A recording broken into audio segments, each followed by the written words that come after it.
Hello and welcome to Daily Reflection with Aneel Aranha. Today is the 20th of February 2019. We're going to reflect on Mark chapter 8, 22 to 26. Listen. They came to Bethsaida.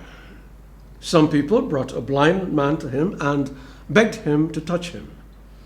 He took the blind man by the hand and led him out of the village, and when he had put saliva on his eyes and laid his hands on him, he asked him, "Can you see anything?"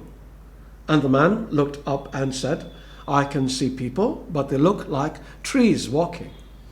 Then Jesus laid his hands on his eyes again, and he looked intently, and his sight was restored, and he saw everything clearly.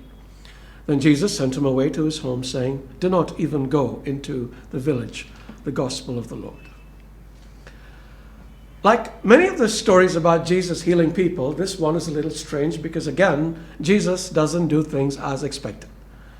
In this story, people bring a blind man for healing. Jesus first takes the blind man out of the village. Why?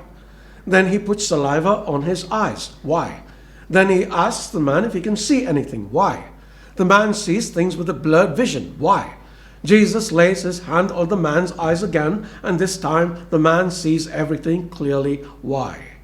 Why? This is a spiritual metaphor, but what does it signify? I try to avoid talking about my own experiences when I do these reflections, but sometimes the only way to understand and consequently explain a story is through one's experiences. I was spiritually blind for 25 years. God tried to reveal himself to me several times, but I realized this only in retrospect. At the time, I simply could not understand what was happening. So God had to take me out of my environment where I was master of all I surveyed into an environment that was alien to me. This was jail where I was master of nothing. And there, in the equivalent of being out of the village, he put spit on my eyes. I saw a young man reading the Bible.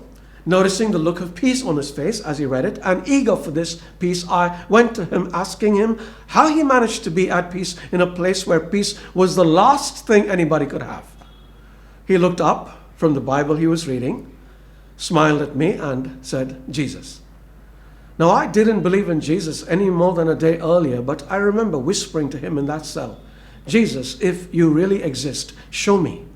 I believe I heard a sigh of relief from him. It was as though he was saying, "Finally, I am here. Can you see?" I thought I did, but it was all confused. Then a few days later, he touched my eyes again in a church, and then I could see clearly. And since then, I've been able to see very, very clearly. I've learned over the years that this cannot be duplicated. Jesus has a different way with everybody. But I've also learned that he responds to us going to him, acknowledging our blindness. And if he sees we really want to see, he will reach out and touch us one way or another. Now, if we can see, there are others who cannot. And if we want to be a true friend to them, perhaps we can take them to Jesus like we saw this man taking his friend to Jesus. Either way, there is something for us to do today. God bless you as you do it.